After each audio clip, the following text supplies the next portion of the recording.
കേരളത്തിലാണ് ഈ കേസ് കിടക്കുന്നത്, തിരുവനന്തപുരത്താണ്. അങ്ങനെ തീഹാർ ജയിലിൽ പോകുന്നത് എങ്ങനെയാണ്? കേന്ദ്ര ഏജൻസി അവിടെ വന്നു എന്നുകൊണ്ട് ഇവരെല്ലാം നേരെ തീഹാർ ജയിലിൽ കൊണ്ടുപോയി അടയ്ക്കാൻ പോകുന്നു. കേന്ദ്രം എന്തോ ഇന്ത്യയിൽ ഇവിടെ ഇല്ലാത്ത ഒരു നിയമം കേന്ദ്രത്തിന്റെ കയ്യിൽ പ്രത്യേകമായി ഉണ്ട്, അതുകൊണ്ട് തീരാൻ പോകുന്നു. ഇതൊക്കെ ആരാണ്? കുറേ വലതുപക്ഷക്കാർ കിടന്ന് ബഹളം വെക്കുന്നതാണ്. അതായത് ഈ കേസിൽ കേരള പോലീസിനെ വേണേൽ ആക്രമിക്കാം, മുഖ്യമന്ത്രി ആക്രമിക്കാം, പക്ഷേ കേന്ദ്ര ഏജൻസി ആക്രമിക്കുക അതെന്തോ ഒരു വലിയ സാധനമാണ്, അതുകൊണ്ട് നിങ്ങളെല്ലാവരും കൂടി ജയിലിൽ പോകാൻ പോകുന്നു. അങ്ങനെയല്ല, ആരെ ആക്രമിച്ചാലും ഒരേ കേസാണ്. പിന്നെ തൊഴിൽ തടസ്സപ്പെടുത്താൻ ശ്രമിച്ചു എന്നുള്ളത് കുറച്ച് സീരിയസ് ആയിട്ടുള്ള വകുപ്പാണ്. ആ വകുപ്പിന്മേൽ ജാമ്യം കിട്ടാൻ കുറച്ച് പാടായിരിക്കും. പിന്നെ ഒരു നിയമ സംവിധാനത്തിൻ്റെ പ്രവർത്തനം തടസ്സപ്പെടുത്താൻ ശ്രമിച്ചത് കോടതിയെയും പെട്ടെന്ന് പ്രൊവോക്ക് ചെയ്യുന്ന അല്ലെങ്കിൽ എന്ത് ചെയ്യുന്നതാണ് കർശന നടപടിയിലേക്ക് പോകാൻ പ്രേരിപ്പിക്കുകയൊക്കെ ചെയ്തേക്കാം. അതിനപ്പുറത്തേക്ക് ഈ കേസ് മാത്രം ഒരു തിഹാർ ജയിൽ കേസായിട്ടൊക്കെ കാണുന്നതിൽ എനിക്ക് പ്രശ്നം തോന്നുന്നുണ്ട്. ആ കേസിൽ നിയമപരമായിട്ട് തെറ്റാണ് അവർ ചെയ്തിട്ടുള്ളത്, അതിന്മേലുള്ള നടപടി നടക്കും. അവർക്ക് ജയിലിൽ പോകേണ്ടി വരും.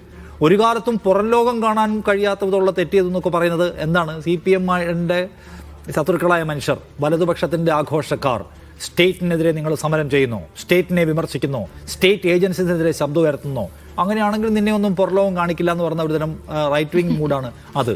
പിന്നെ സമരം ചെയ്ത ആളുകളുടെ വീട് കുറച്ച് മോശം പരിസ്ഥിതിയിലുള്ളതാണ്. അങ്ങനെ നോക്കിയാൽ ഈ രാജ്യത്ത് അയാളുടെ മാത്രമല്ല, ലോകത്ത് ഒരുപാട് പേരുടെ വീട്, രാജ്യത്ത് ഒരുപാട് പേരുടെ, കേരളത്തിൽ ഒരുപാട് പേരുടെ വീട് മോശം പരിസ്ഥിതിയിലുള്ള ഒന്നാണ്. അപ്പോൾ നേതാക്കളെല്ലാവരും സുഖിച്ചു വാഴുകയാണ്, ഈ പ്രവർത്തകരാണ് ഇങ്ങനെ ദുഃഖത്തിലും പ്രയാസത്തിലും കഴിയുന്നതെന്ന് വെച്ചാൽ, അങ്ങനെ ദുഃഖത്തിലും പ്രയാസത്തിലുമുള്ള മോശം വീട്ടിലുള്ള ആളുകൾക്ക് രാഷ്ട്രീയം പാടില്ലേ? അവരെല്ലാവരും പണിക്ക് മാത്രമേ പോകാൻ പാടുള്ളൂ. എന്താണ് ആ ലോജിക്ക്? എന്താണ്? എൻ്റെ വീട് ഭയങ്കരമായ ദാരിദ്ര്യത്തിലുള്ള ഒന്നാണ്, ഞാൻ പണിക്ക് പോകുന്നുണ്ട്, എനിക്ക് അതിൻ്റെ കൂടെ രാഷ്ട്രീയവും വേണം, എനിക്ക് എൻ്റെ പാർട്ടിക്ക് വേണ്ടി ഞാൻ ചിലപ്പോൾ സമരം ചെയ്തെന്ന് വരും, തല്ലുകൊണ്ടുവന്ന് വരും, അതിൻ്റെ പേര് ജയിലിൽ പോകേണ്ടി വരും. അപ്പം പാടില്ല. അപ്പോൾ എൻ്റെ വീട് മോശം കാലാവസ്ഥയിലുള്ളതായതുകൊണ്ട് ഞാൻ രാവിലെ മുതൽ വൈകുന്നേരം വരെ പണിക്ക് മാത്രമേ പോകാൻ പാടുള്ളൂ, എനിക്ക് രാഷ്ട്രീയവും രാഷ്ട്രീയ പ്രവർത്തനവും സമരങ്ങളും പാടില്ല എന്ന് വിധിക്കുന്നതിൻ്റെ യുക്തി എന്താണ്? പിന്നെ കുറേ പേർ നേതാക്കളായി ജനിച്ചവർ, ബാക്കിയുള്ളവർക്ക് ആ യുക്തി എന്താണ്?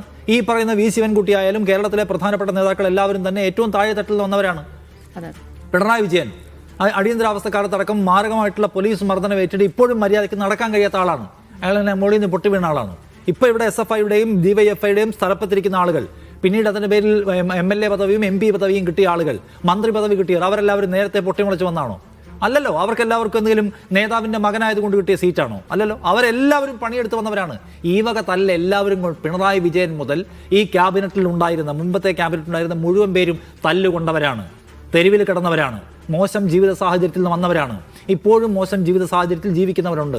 മന്ത്രിയായിരുന്ന ഇപ്പോൾ MP ആയിട്ടുള്ള ആലത്തൂരിലെ MP K രാധാകൃഷ്ണൻ, അദ്ദേഹം ഇപ്പോഴും പരിമിതമായ സാഹചര്യത്തിൽ ജീവിക്കുന്ന ആളും പരിമിതമായ സാഹചര്യത്തിൽ നിന്ന് വന്ന ആൾക്കാരുമാണ്. അപ്പോൾ നിങ്ങൾക്ക് സ്വത്തുണ്ടാക്കിയതിനെ കുറിച്ചൊക്കെയുള്ള ഡിസ്കഷൻ വേറെ ആകാമെങ്കിലും ചില ആളുകൾ ഇങ്ങനെ ബുദ്ധിമുട്ടി ജീവിക്കുന്നു, അവരുടെ നേതാക്കൾ എപ്പോഴും ദന്തഗോപുരത്തിൽ. അങ്ങനെയല്ല. പണിയെടുത്ത എല്ലാ ആൾക്കാരും, ഇപ്പോൾ CPIഎമ്മിൻ്റെ കാര്യം ഞാൻ പറയാം, CPIM അതിനകത്ത് പണിയെടുക്കുകയും സംഘടനയെ വളർത്തുകയും സമരം ചെയ്യുകയും തല്ലുകൊള്ളുകയും ചെയ്ത ആളുകൾ എല്ലാവരും റിവാർഡ് ചെയ്യപ്പെട്ടിട്ടുണ്ട്. ആർക്കാണ് പദവികൾ കിട്ടാത്തത്? ആർക്കാണ് പാർട്ടി റിവാർഡ് ചെയ്യാത്തത്? അങ്ങനെ ഏറ്റവും നന്നായി സ്ട്രഗിൾ ചെയ്ത ആളുകളെ റിവാർഡ് ചെയ്തിട്ടുള്ള പാർട്ടി കൂടിയാണ് CPIM. അത് ചെയ്യപ്പെടാത്ത ആൾക്കാർ കൂടുതൽ മറ്റു പാർട്ടികളായിരിക്കുന്നതാണ് എനിക്ക് തോന്നുന്നത്.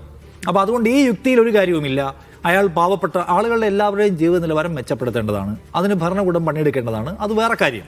അല്ലാതെ ദരിദ്രൻ സമരം ചെയ്യാൻ പോവേണ്ടവനല്ല, ദരിദ്രൻ പണിക്ക് മാത്രമേ പോകാൻ പാടുള്ളൂ, ദരിദ്രന് രാഷ്ട്രീയം പാടില്ല, ദരിദ്രൻ അവൻ്റെ പാർട്ടിയോട് കൂറ് പാടില്ല എന്ന് വിചാരിക്കുന്നതിൽ പ്രശ്നമുണ്ട്. പിന്നെ ഇന്നത്തെ ഒരു കാര്യമുള്ളത്, അവർ വീട്ടിൽ പോകുമ്പോൾ വീട് മോശമാണെങ്കിൽ ആ വീട് നന്നാക്കാനും എല്ലാവരുടെയും തുല്യത ഉറപ്പാക്കാനും ബെറ്റർ ലൈഫ് അന്തരീക്ഷം ഉണ്ടാക്കാനും ഒക്കെ ഉള്ള കോൺട്രിബ്യൂഷൻസ് പൊളിറ്റിക്കൽ ലീഡർഷിപ്പിൻ്റെയും സർക്കാരുകളുടെയും ഭാഗത്തുനിന്ന് ഉണ്ടാവേണ്ടതാണ്.